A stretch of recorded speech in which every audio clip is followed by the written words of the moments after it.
Só para continuar aqui de onde eu parei. Esses primeiros 8 versículos que são o prólogo, a introdução ao livro de Apocalipse, Deus apresenta ali uma promessa e fala, e desde o início a gente já vê o poder de Deus na maneira como ele revela o tema, o assunto desse livro. E o que a gente vê é que há uma bênção já de início para todo aquele que é um discípulo verdadeiro de Jesus. Novamente, lembre-se que esse livro é uma literatura que a gente chama de apocalíptica. Isso está no versículo 1, quando fala revelação. Revelação também é traduzido como apocalipse, né, no grego.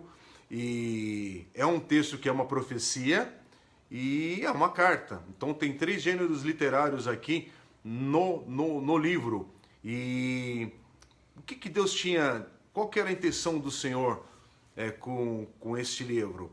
É que todos nós pudéssemos de fato ler, compreender este livro, né? E isso fica claro porque 2 vezes no versículo 3, fica com a Bíblia aberta, você vai ver que há uma bênção, o texto vai dizer que há uma bênção para aqueles que lerem, ouvirem e guardarem as palavras desta profecia.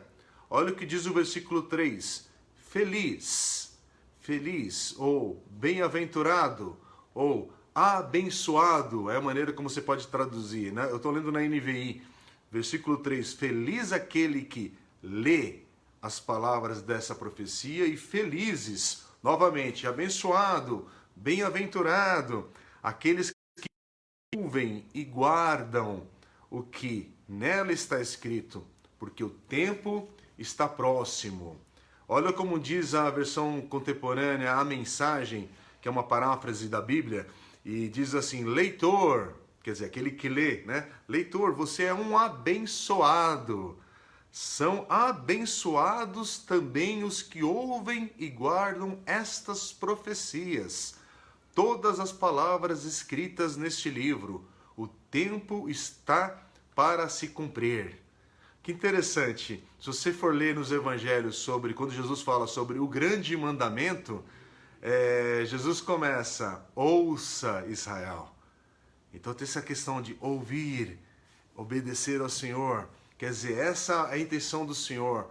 Felizes, bem-aventurados, abençoados. Intenção de abençoar, confortar, encorajar o seu povo. E quando a gente fala do povo de Deus, é em cada geração, gente, é em cada época, em cada momento desses séculos passados até hoje. Essa é uma palavra de encorajamento para a igreja, para o povo de Deus em tempos de perseguição, em tempos de sofrimento.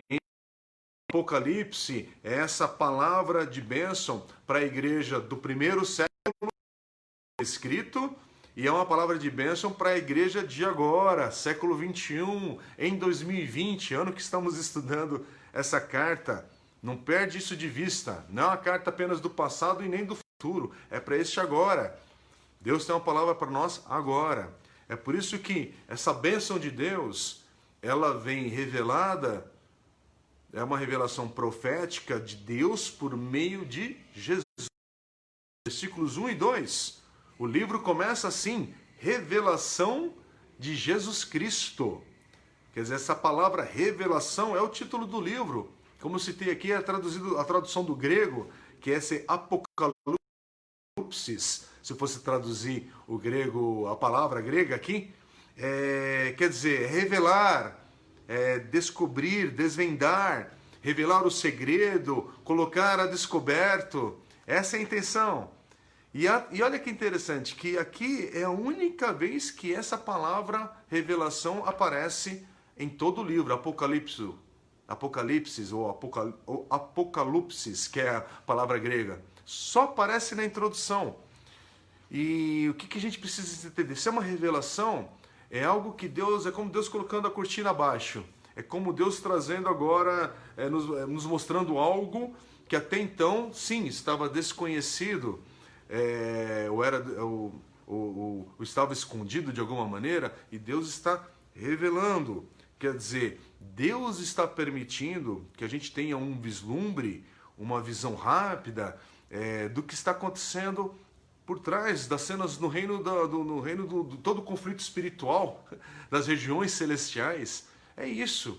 É algo que Deus está permitindo no final agora das Escrituras de ser conhecida à igreja. Quer dizer, entender que esse livro é uma revelação, esse Apocalipse, nos diz então, lógico, que é um livro altamente metafórico e simbólico, só que a gente precisa entender também que as imagens, os símbolos que tem nesse livro representam verdades reais, há coisas reais ali representadas, mas a gente não deve tentar interpretar tudo literalmente de forma alguma, senão a gente fica perdido. Os símbolos têm esse sentido simbólico, é por isso que se chama, dá-se o nome de símbolos. Mas é interessante a gente entender o seguinte, é uma revelação de e sobre Jesus Cristo. Não esqueça, esse livro exalta Cristo, do começo ao fim. E por 3 vezes, João vai usar a frase Jesus Cristo, dos versículos 1 a 5, nesse capítulo 1. E é apenas aqui que ele faz isso. Ele não usa mais a expressão Jesus Cristo no restante do livro. Quer dizer, a revelação, esse Apocalipse, é um presente que recebemos abençoado de Deus o Pai, a qual ele dá a seu Filho, a qual o Senhor Jesus graciosamente compartilha conosco. E aqui, essas coisas aqui, nesta revelação, irão em breve acontecer, é o que fala no versículo 1. Essa frase também acontece 7 vezes no Apocalipse. Quer dizer, é uma frase que enfatiza essa iminência, essa expectativa de algo que está por vir, algo que está para acontecer. E o que a gente pode fazer? Colocar essa frase também dentro do contexto bíblico e teológico. Vamos para Hebreus capítulo 1, versículo 2, que nos ensina, olha o que Hebreus 1, 2 diz, nos ensina que nós estamos nos últimos dias. E ele diz assim no versículo 2, mas nesses últimos dias falou-nos por meio do Filho. Quer dizer, é uma afirmação que a gente precisa prestar atenção. Depois a gente pode ler em Tiago, capítulo 5, versículo 9, o juiz está às portas. E 1 João 2,18 afirma, esta é a última hora.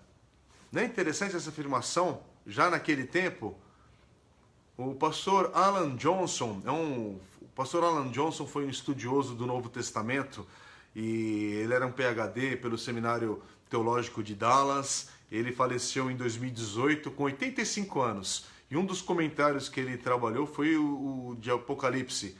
E ele diz assim nesse comentário, em literatura escatológica e apocalíptica, o futuro é sempre visto como iminente. A igreja, em cada geração, sempre viveu com a expectativa da consumação de todas as coisas em seu próprio dia. Não é interessante isso? Isso é uma coisa que vale para nós hoje. Sermos essa igreja que vive com uma expectativa desta consumação de todas as coisas que estão para acontecer. Pode acontecer muito, muito em breve. Pode levar ainda um tempo. Mas a nossa expectativa é que está às portas. Está para acontecer. Então, novamente aqui, voltando para o contexto do livro do Apocalipse. Para a gente entender e tomar essa visão apocalíptica conhecida, Jesus envia, o texto diz, um mensageiro, que é um anjo. Depois a gente vai falar sobre isso com mais detalhes. E só para a tua curiosidade, mas também para a gente entender a grandeza do que é citado aqui. Anjos são citados 67 vezes em Apocalipse. Isso representa 25%, 1/4 de todas as referências sobre anjos em toda a Bíblia. Então olha a concentração desse assunto sobre as regiões celestiais, sobre coisas que a gente não compreende assim de fato, mas que é revelada nesse livro. Ixi, desculpa aqui que deu uma travada agora. Hoje está sendo dia, gente. Tá... Pronto, voltou aqui a tela. E outra coisa que a gente precisa entender, as revelações aqui, como eu já citei, a gente vai entendendo sobre sinais, símbolos, visões, revelações. Agora, presta atenção para quem que esse anjo é enviado. Ele é enviado ao apóstolo João, que era um homem já velho, aqui nesse contexto do livro, e ele estava na ilha de Patmos. Isso é citado no versículo 9 do capítulo 1, daqui a alguns dias a gente vai ler especificamente esse texto. E João é citado, é interessante, não como apóstolo na introdução aqui do livro. João, ele é citado como um servo. Servo no livro do Apocalipse tem a tradução da palavra escravo. Então João aqui não está usando o título de apóstolo, não. João aqui se considera um escravo do Senhor. E João é aquele que será fiel para testemunhar. É por isso que o versículo 2 diz que dá testemunho de tudo o que viu, isto é, a palavra de Deus e o testemunho de Jesus Cristo. Quer dizer, que maneira singular de falar sobre a Bíblia. Você prestou atenção? Aqui está afirmando que de Gênesis a Apocalipse é a palavra de Deus, afirmando, falando sobre Jesus. Mas essa bênção que a gente lê aqui, esse feliz é aquele que ouve, que lê, que guarda esses mandamentos, as palavras dessa profecia, essa bênção, ela vem dessa leitura pública da igreja, da palavra de Deus, feita na igreja. É interessante isso porque esse livro começa e termina com uma bênção. Olha, há 7 proclamações de bênçãos no livro todo. Feliz, feliz, mas aí lembra que feliz é a mesma expressão. Bem-aventurado, abençoado. Eu só vou citar os versículos. No estudo para os pequenos grupos eu vou dar essa citação dos textos. Se vocês quiserem ler depois, fiquem à vontade. Capítulo 1, versículo 3 tem essa expressão. Capítulo 14, versículo 13. Depois você vai ver no capítulo 16, versículo 15. Depois no capítulo 19, versículo 9. No capítulo 20, versículo 6. E por fim, no capítulo 22, nos versículos 7 e 14. Essa afirmação de uma bênção. Bem-aventurado, feliz, abençoado. E aí ele vai completar a frase. Então, o que te lembra essa expressão novamente? O Sermão da Montanha, Mateus 5 a 7. E aqui João nos diz que há uma bênção que vai acompanhar a leitura pública, correta da palavra de Deus. Olha o que João está dizendo. Aquele que lê a palavra de Deus publicamente é como se tivesse uma missão especial e sagrada. E uma coisa que a gente tem que lembrar, por que ele está enfatizando essa leitura? Porque no primeiro século, você tem que lembrar que muitos irmãos eram analfabetos. E poucos deles tinham condições de ter uma porção das escrituras. Nem todo mundo podia, não é como hoje, você tem no tablet, você tem no smartphone, você tem versões da Bíblia aí, tudo quanto é língua e textos aí acessíveis para todos nós. Tem Bíblias mais caras, enfim, mas você consegue, mas naquela época não. Naquela época restrição, inclusive, de condição financeira para ter uma porção das escrituras, porque não existia essa Bíblia como nós lemos hoje. Então, essa leitura pública do livro, da porção das escrituras, e no caso da leitura do Apocalipse, também era uma forma de, no culto corporativo, no ajuntamento da igreja ali, era um sinal do teste da canonicidade. Canonicidade quer dizer a veracidade, a legitimidade, a autoridade daquele texto bíblico pela igreja. Então, esse livro, um livro correto, um livro que ali está perfeito na sua apresentação ali para a igreja, ele tinha que ser lido também. Ele era lido em privado, mas especialmente em público. E é o que ele está falando. João diz aqui: aqueles que ouvem o que é lido irão ouvir as palavras desta profecia. Versículo 3. Profecia, uma palavra também que vai aparecer mais 7 vezes em Apocalipse. Novamente, depois eu vou citar os locais no estudo do pequeno grupo, e depois eu compartilho esse estudo também aqui na página do Facebook da Comuna, para quem tiver interesse, para não ficar cansativo aqui pelo vídeo aqui, que a gente fica limitado aqui naquilo que a gente compartilha. Mas presta atenção, as palavras da revelação do Apocalipse são palavras que são compartilhadas para ter uma resposta daqueles que ouvem. Então, novamente, eu quero que você entenda que há uma bênção de Deus aqui sendo revelada. E a bênção, novamente, essa bênção vem da leitura pública da sua palavra, mas a bênção também ela vem como nossa resposta pessoal de obediência a essa palavra.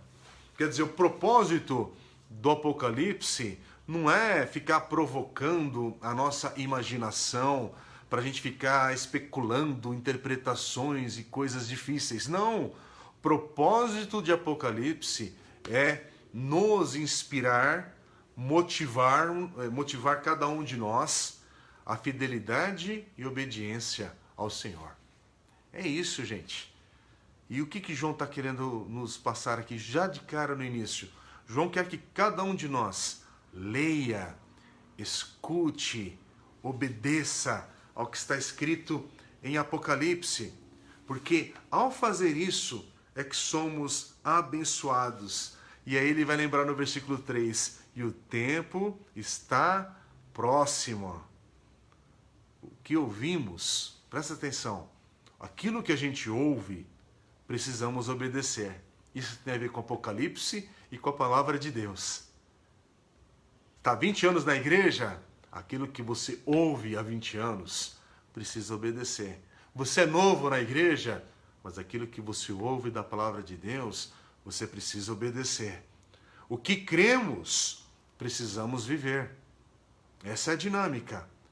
E aí, o que a gente precisa lembrar? A proximidade do retorno do nosso Senhor significa, ou visa aqui, nos desafiar a ter uma vida que demonstra fidelidade ao Senhor. É uma vida que é íntegra, porque o Senhor está às portas, o Senhor está para voltar. Quer dizer, é viver preparado. Temos que viver prontos para o retorno de Cristo, que é o que o texto diz aqui. Ele está por vir. O tempo está próximo. Ninguém sabe exatamente quando esses eventos acontecerão, mas todos os que creem devem estar preparados. Versículo 1, ele cita o que em breve há de acontecer. Versículo 3 termina, o tempo está próximo. Quer dizer, algo que vai acontecer rapidamente. E não teremos outra oportunidade para a gente mudar de ideia, não. Fique pronto agora. Esteja preparado agora. É por isso que é abençoado. É por isso que é feliz. É por isso que é bem-aventurado aqueles que pessoalmente respondem e obedecem a palavra de Deus. É por isso que a gente, ao ler esse livro e ao lermos a palavra de Deus, é preciso que preste atenção às palavras dadas a nós pelo Senhor. E em particular nesse livro, é importante, igreja, que a gente preste atenção àquilo que é revelado a nós nesse livro maravilhoso. Sim, é um livro maravilhoso. É um livro que toda vez que eu me deparo com ele, eu fico assim em espanto. Eu não sei você, mas é a minha expressão. Senhor, é profundo demais. Mas, Senhor, é maravilhoso demais também viver essa expectativa. Sim, há textos aqui que são um pouquinho mais difíceis de compreender, mas ao mesmo tempo é maravilhoso. Por quê? Porque a Bíblia não é um livro fácil, tem horas. E esse aqui é um daqueles textos que a gente fica falando sobre a volta de Jesus. Mas como, Senhor, como será isso? Espantoso, e é viver com esse espanto. É viver com esse mistério também. É viver com essa surpresa. Mas é viver com essa expectativa. E preparado. É por isso que a gente vai começar a ler nas próximas semanas. Eu quero te encorajar a ler desde já. E quando nós lermos as cartas às 7 igrejas do Apocalipse, nos capítulos 2 e 3 especificamente, toda hora a gente vai se deparar com a frase: aquele que tem ouvidos, ouça. Aqueles que têm ouvido, ouça. E assim a gente chega ao término do estudo de hoje.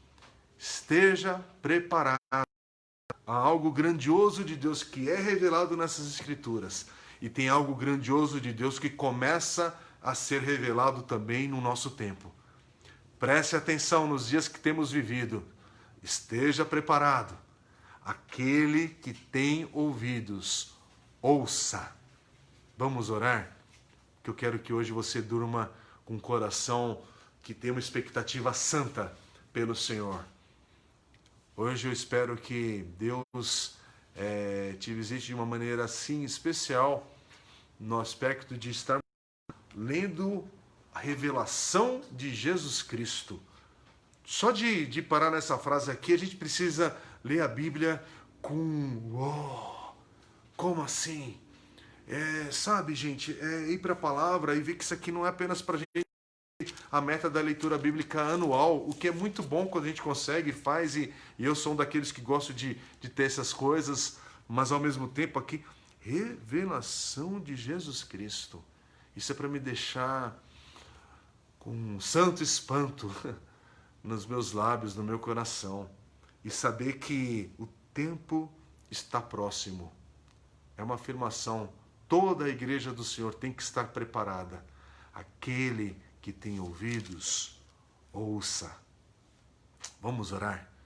Pai querido, que essa palavra, Deus, possa nos alertar, e é um desafio, Senhor, estar atento, mas o Senhor nos orienta nessa palavra, a recebermos a Tua palavra, a Tua revelação, lendo, ouvindo e guardando, obedecendo, guardando de fato a Tua palavra. E essa é a dinâmica que nós precisamos viver, que a Tua igreja nos dias de hoje precisa restaurar no meio da sua igreja, Pai, ser restaurado na nossa nação, onde há o Teu povo, Pai, um povo que precisa ir à Tua palavra, ouvir, escutar do Senhor Tua palavra, Deus, e guardar o Teu ensino. E guardar é viver, guardar é obedecer, guardar é ter uma vida reta, guardar é caminhar na Senhor.